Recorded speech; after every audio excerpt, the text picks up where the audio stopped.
the Lord, O my soul, and all that is within me. Bless his holy name. Bless the Lord, O my soul, and all that is within me. Bless his holy name. This is the day the Lord has made. We will rejoice and be glad in it. Welcome once again to our third Sunday service. We pray that you are well in the Lord. We come to share on this morning what the Lord has been sharing with us all week long. If you would, get your Bibles and turn to Matthew chapter 20, and we're going to share in this text on this morning. I want you to know the same God that is here in the sanctuary is the same God that's there in your home or wherever you are listening from on this morning. The same anointing that is here is the same anointing that is there. Let us pray, and we're going to press on this morning. Father, in the mighty name of Jesus, we come asking that your Holy Spirit will fall fresh upon us. We decree and we declare, Lord God, that we can do nothing without you, Lord God. Father, we invite you into our presence, into our heart, into our lives, and into our homes. We decree and we declare that you are Lord of our lives. Father God, we ask for fresh anointings upon this morning, Lord God, as we break the bread of life, Lord God, as we begin to share with one another, Lord God. We ask, Father God, that the Holy Spirit will anoint us afresh, Lord God. Give us the word that we need on this morning. Father God, feed me that I may feed your people, Lord God. Father, give me wisdom and insight into your word, Lord God, that I may give wisdom and insight to your people, Lord God. We pray, Father God, after the breaking of your bread, Lord God, that your people's lives shall be forever changed and shall be forever blessed, Lord God. Father God, as we ask in your Son Jesus' name and for his sakes. Amen. Turn with me to Matthew chapter 20, verse 29 through 34. Matthew chapter 20, verse 29 through verse number 34. It reads, "And as they departed from Jericho, a great multitude followed him. And behold, two blind men sitting by the wayside, when they heard that Jesus passed by, cried out, saying, Have mercy on us, O Lord, thou Son of David. And the multitude rebuked them because they should hold their peace. But they cried out the more, saying, Have mercy on us, O Lord, thou Son of David. And Jesus stood still and called them and said, What will ye that I shall do unto thee? They say unto him, Lord, that our eyes may be opened. So Jesus had compassion on them and touched their eyes. And immediately their eyes received sight, and they followed him. The grass withers, the flowers fade, but the word of our Lord shall stand forever. For just a few moments, I want to talk about what we need to do now. What we need to do now. We are living in a time when we are very, very desperate. We have become desperate people. Many hurt because of emptiness, because of loneliness, because of disease, because of death, because of accidents, because of problems, because of conflicts, because of difficulty, because of poverty, because of hunger, because of a lack of purpose, because of a lack of meaning, because of a lack of significance, because of a lack of hopelessness, and because of a lack of helplessness. These two blind men were very desperate men, and they show us exactly what we need to do when we are in a desperate situation and we need the help of the Lord Jesus Christ. As Jesus was leaving Jericho, there was also a host or a great number of people that was leaving with Jesus.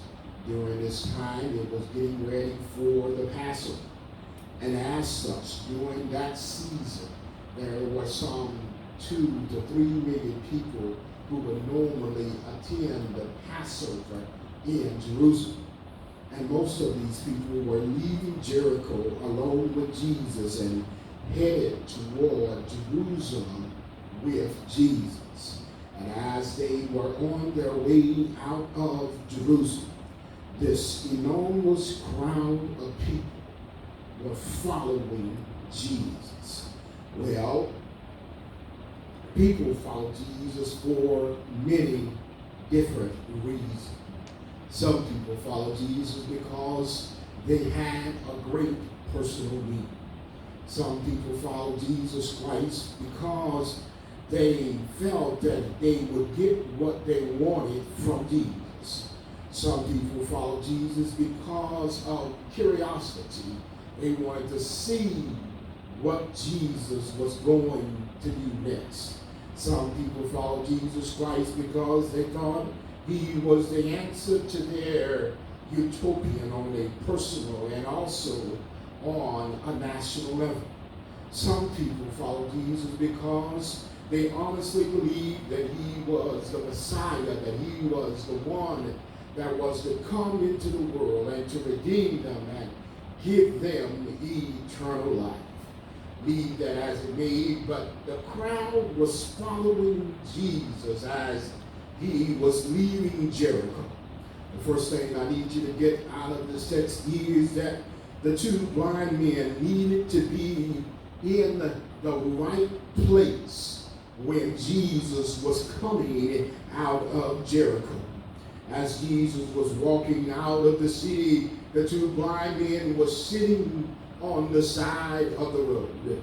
This huge crowd of people created an opportunity for the blind men that would not have been there under other circumstances. You see, there are 3 things that I need you to remember about these blind men right off the bat.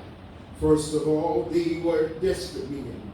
They were both blind and suffering from the same physical condition. Not only were they desperate, but they were also together. They were companions who found some fellowship in being together. They ate together, they talked together, and as you will see in this text, they even acted together. They were sitting where Jesus would immediately pass by. Some of you would say that it was just fate. Some would say that it was just chance. Some would say that it was just destiny. Some would say that it was just purpose, that Jesus happened to come that way. In fact, they were exactly where Jesus was going to pass by. These 2 blind men were suffering and they acted together. There is a great benefit in sharing together with someone who has a common experience. Not to mourn over your common plight, but to encourage one another. Let me put up my foot on the brake a moment here. When you're going through something and somebody else is going through the same thing, they can understand how you feel. They can relate to where you are. They can understand to the struggle that you are going through. Now, let me take my feet off the brake and move on here. Being in the right place for opportunity to happen is crucial. These 2 blind men go and they sit where they know that they can be heard by Jesus. The 2 blind men had great hope, but there was a condition that must be met in the midst of being in the right place. They must be where Jesus can hear them. These 2 blind men had shown up someplace else, they would have missed out on seeing Jesus. It is crucial to find where Jesus can be heard. It is crucial to be where Jesus is going to be passing by. The second thing I need you to understand is that these two blind men had to seize the opportunity when it presented itself. It's good that you're in the right place, but you must also seize the right opportunity when it unveils itself. The two blind men could have only been healed by seizing the chance when Jesus passed by. But the blind men had to be on the alert. They had to be sensitive to what was happening around them. They had to hear the multitude in their conversation when they passed by. They had to hear the footsteps of the crowd and be alert that something was going on around them. The two blind men had to find Jesus by being alert to where the people of God was going. You can always find Jesus by listening to where God's people say that Jesus is. You can always find Jesus by hearing the voice and the footsteps of the followers of Jesus. That is what directed the blind men to Jesus. One thing is critical for the two blind men is that they need to seize the opportunity. They must not let this opportunity pass them by. When we see and hear where Jesus is, we must go to where he is. If we do not put ourselves where he is, we increase the chance that we will miss him when he is passing by. Let me put my foot on the brakes, and I don't know who I'm preaching to on this morning, but the door, God, Jesus is standing at the door, and he's knocking right now. And if you hear him knocking, you need to get up and open up the door. Somebody right now has an opportunity to come to Jesus, and I would not let this opportunity pass me by. Let me help you here. Just because he's passing by right now, it does not mean that he will pass by that way ever again. So if you have this opportunity, you need to seize this opportunity. You've got to understand there are three reasons why chances diminish for a lot of people. You see, we become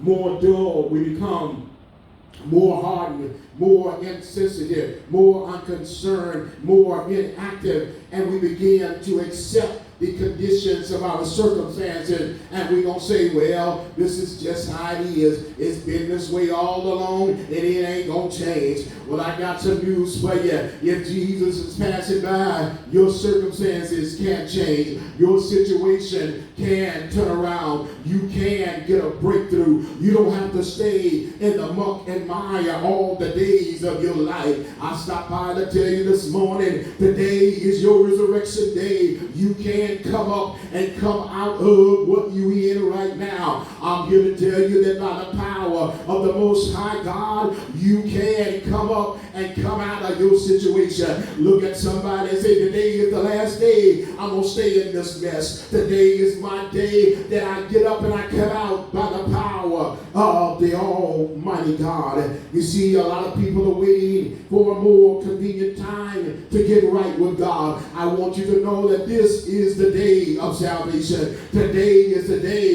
he's knocking at your heart, and you need to open up and allow the Lord to come in. Jesus may never come our way again. Isaiah 55:6 says, seek the Lord while he may be found. Call upon the Lord while he is near. I want you to know this morning, he is near unto you right now. He is near unto those of a broken heart. He is near unto those who's got a heavy load on their heart. I stopped by to tell you this morning, you need to run to the fountain, run to the water, run to Jesus, run to the Savior, run to him right about now. He's passing by right now, and I would not let him pass by and never say a mumbling word. I want you to know that you ain't got to fix nothing up. You just got to say, Lord, have mercy upon me. The two blind men needed to be in the right place. They needed to seize the opportunity, but they also needed to cry out for mercy. I want you to understand there are three things I want to put out about the blind men's cry.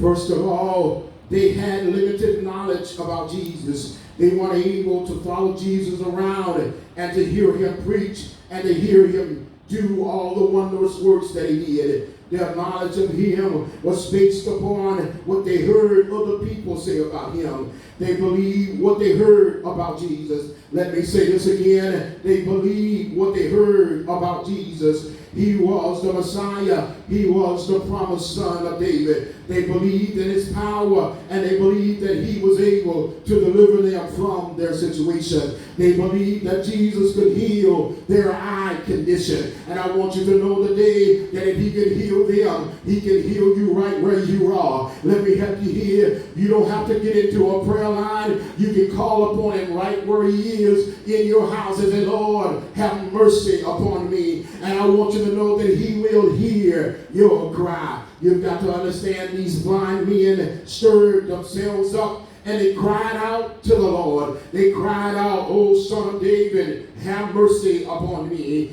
Can you imagine the obstacles that they had to go through in order to get to Jesus? You got to understand the crowd was large. The crowd was noisy. They were blind. And their chances of getting to Jesus was slim and between. But the two blind men faced all the difficulties of going to Jesus. You've got to understand they were desperate, but they still believed that he was able. They stirred themselves up and they cried out to Jesus. They acted on what they knew about the Lord, and they acted in faith. Two important things you need to remember about the cry of the blind man.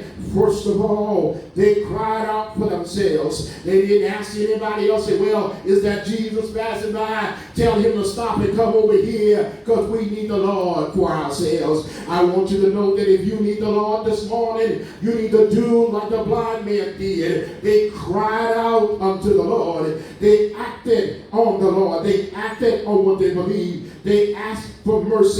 They cried out and they asked for mercy, and they asked for mercy only. They did not ask for anything else. They asked for their most basic need to be met in their lives, and what they knew they needed beyond everything else was the mercies of the Almighty God. I want you to know that mercy meets the need of these two blind men. I love lamentation because every time I talk about mercy, lamentation leaps up in my spirit. I want you to know Lamentation 3 says, it is of the Lord's mercy that we are not consumed, because he is compassion, because his compassion fail not, we are not consumed. And I'm mighty glad this morning that it was mercy that they were crying out. When David said in Psalms 51:1, he said, I have mercy upon me, O God, according to thy loving kindness unto the multitudes of thy tender mercy. David knew that he needed the mercies of the Lord. The fourth thing that I need to tell you is that the two blind men had to persist and getting Jesus' attention. Just because you cry one time, it does not mean that he did not hear. But sometimes you got to keep right on crying. The two blind men was heard because they were persistent in facing opposition. You've got to understand, anybody who needs Jesus must be persistent. Sometimes you have to fight to get close to Jesus. You have to overcome obstacles to get close to Jesus. You have to go through some barriers to get close to Jesus. The two blind men teach us about perseverance. You've got to understand the crowd rebuked them and tried to stop them from reaching out to Jesus, but they would not let them stop them. They cried out even the more. The crowd says, you need to be quiet. You need to sit down. It don't take all of that. Let me help you here. Sometimes you go through some stuff and people don't understand why you praise God the way you praise God. Because when you're going through, you begin to remember how he brought you out the last time, and you can't help but to get your praise on. I know some folk can't stand your praise, But it's okay, baby. Let them get upset. Let them get mad. Let them move to the next pew. Let them move to the next room. Let them move outside until you finish getting your praise on. It's going to be all right. They don't know what you've been through. They don't know your hills. They don't know your valleys. They don't know the dry rivers that you had to walk through. They don't know how you've been up. They don't know how you've been down. They don't know how you've been oppressed. They don't know how you're weak and cried all night long. They don't know the sleepless nights you've been through. They don't know the storm the Lord that brought you through. Baby, look, let me help you. When you need the Lord, you got to persevere anyway. Even though they're telling you it don't take all that, baby, keep on crying out until the Lord hears your cry. The two blind men must remember they were calling on the Lord. There are many obstacles when we start seeking the Lord. Obstacles from within and obstacles from without. Sometimes we stand in our own way. Sometimes other people stand in our way. Sometimes circumstances stand in our way. The obstacles are there always. Obstacles are time for us to struggle, are the things for us to struggle against and for us to overcome. We are not to give in to the obstacles, but we are to use them to learn how to endure and to experience victory. Trials are to be used to sharpen, to increase, and to grow our faith. It is for this reason that we not only rejoice and hope for the glory of God, but we glory in tribulation also. Let me say this again. We glory in tribulation. It ain't nothing strange for a child of God to have stuff happening in his life. That's a normal process for a child of God. Let me help you here, baby. You ain't the only one. Welcome to the club. You might as well get you a t-shirt and say, look, I've had obstacles in my life. I've had trials in my life. But baby, I didn't let them stop me from reaching my Lord and for reaching my Savior. Some of y'all got to learn how to do like the woman with an issue of blood. I know they're pressing up against Jesus. They're throwing rocks at Jesus. But baby, press your way through the crowd until you can reach the Master for yourself. Do I have anybody who know what I'm talking about? These two blind men persist in their response and pursuing and seeking after Jesus. Perseverance means that you're going to keep going until you reach your prize. That is what Jesus was teaching in Matthew chapter 7, verse 7 through 11. Jesus was trying to get us to understand that we need to, if we ask, it shall be given. If we seek, we shall indeed find. If we knock, the door indeed will be opened unto us. Jesus already knew that the blind men needed something from them. I want you to understand that Jesus probably, he heard them when they were calling, but he wanted them to experience persistence in their lives. Well, why is it that Jesus does not respond the first time we call upon him? It's the same way with your children. Sometimes they ask you, but you don't say a mumbling word. You let them keep on asking, and you let them keep on asking. But eventually, you will indeed respond. You've got to understand, having to persist and continue to press forward and seek after Jesus, it calls you your faith to grow in him. Having to persist sharpens and makes us aware of our own mind and our own thoughts. Having to persist teaches us to pray and to seek God more and more. Having to persist gives us more part in his work and in his worship. Having to persist allows us time for a greater number of people to see us persisting and seeking after God. And when we get the blessing in our lives, everybody can surely look and say, well, I know that it wasn't you that did it, but it was by the power of the Almighty God that brought it to pass. And I want you to know, as I press toward my close, that these two blind men asked Jesus for a great thing. They were beggars even They were very, very poor. Society had rejected them, but they kept going after Jesus in spite of what the crowd told them they needed to do. I want you to know that all things are possible to those who believe. They kept seeking after Jesus until they got what they wanted for Jesus. I want you to know and understand the blind man was seeking him for mercy. And when Jesus stopped in the midst of the crowd and he said, bring them over to me. And Jesus looked at the blind man and said, well, tell me what it is you want me to do. And the blind man said, we want to receive our sight. Well, let me help you here. When you ask the Lord for something, you've got to learn how to be specific. And the blind men, they knew what they wanted when they got into the presence of Jesus. But in order for them to get to Jesus, they needed to ask for mercy. And mercy opened the door. And mercy gave them an audience with Jesus. And Jesus looked at them. And the Bible said that he had compassion on them. And he touched the blind men. And the blind men's eyes were open. And when their eyes were open, the Bible tells me that they began to follow Jesus. And in other words, they became a disciple of Christ.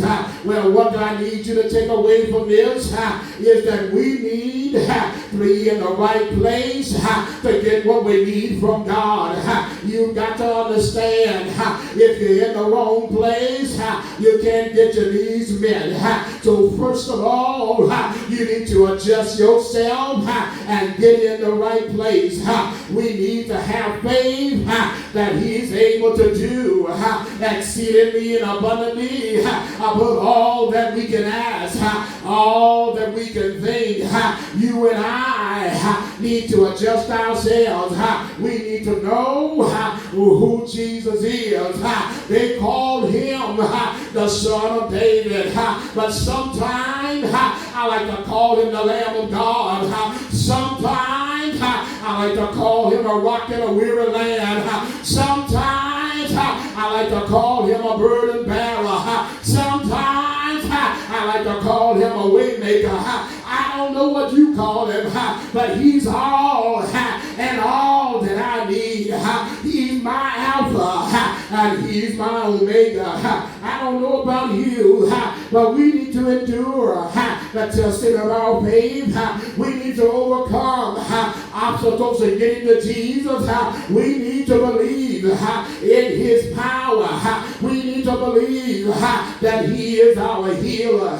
We need to have a desperate cry when we're backed into a corner, when we can't see our way out. We need to be more specific with our requests. We need to receive his hand of compassion. We need to receive just a touch from the Master's hand. We need to commit ourselves unto the Lord.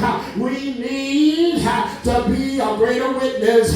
What I need you to remember about these blind men is the blind men wouldn't let nobody stop them from getting to Jesus. The blind men said, I'm pressing my way. Even though I can't see you, I'm coming anyway.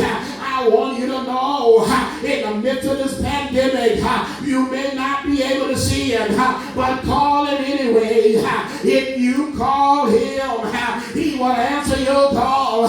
Do I have a witness? In the midnight hour, you ought to call upon him. When you can't see your way out, you ought to call upon him. When the storms are raging, you ought to call upon him. Do I have anybody who know what I'm talking about? You might be like a blind man, but I challenge you today to call him. If you call him, he'll step right in. If you call him, he'll halt what he's doing just to talk to you. If you call him, he'll ask you, what is it you need?